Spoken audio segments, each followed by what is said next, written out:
আর এই যে গোঁফ, আর এইখানে আপনার চোখ, এইটুকুর মধ্যে আপনার মাত্র 4 আঙ্গুল। এই 4 আঙ্গুলের গোঁফ আপনার সপ্তাহে সপ্তাহে কাটা লাগে, কিন্তু ভুরুর চুলটা কাটা লাগে না। আপনি জন্মের পরে কি অবস্থা হয়েছিল একবার কল্পনা করেন। 11 মাস 12 মাস 13 মাসে আপনার দাঁত উঠেছে, ওই দাঁত 1/2 ইঞ্চিতে এসে আটকে গেল। আর আঙ্গুলের নখ বৃহস্পতিবার নাচতে কাটা লাগে।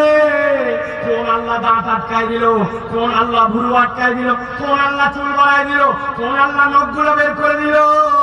আমি মনে করতেছি আমার রব রাজ্জাক মানে কেবল খাওয়ায় না, না না না।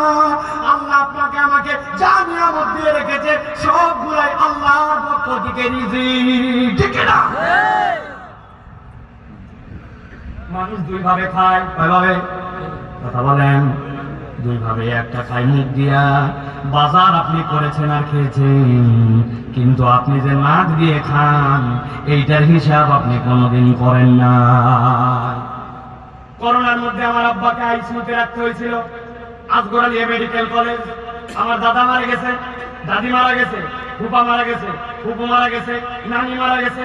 এক পরিবার থেকে লাখ লাখ লাখ লাখ টাকা দিয়ে এগুলো লাশ নেওয়া লাগছে।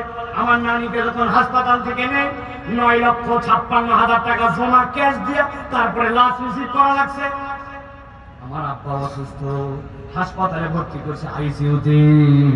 7 দিন পর আল্লাহ ফেরত দিলেন, বেঁচে গেল।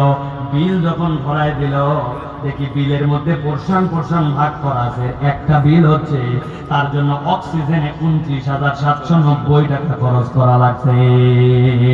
আপনি মুখ দিয়ে খান, আপনার খাওয়ার হিসাব আছে, কিন্তু আপনি আমি যে নাক দিয়ে খাই, ওই অক্সিজেন যদি কিনে খাওয়া লাগতো তাহলে রব্বুল আলামিনের হিসাব আপনার উল্টা পাল্টা হয়ে যেত।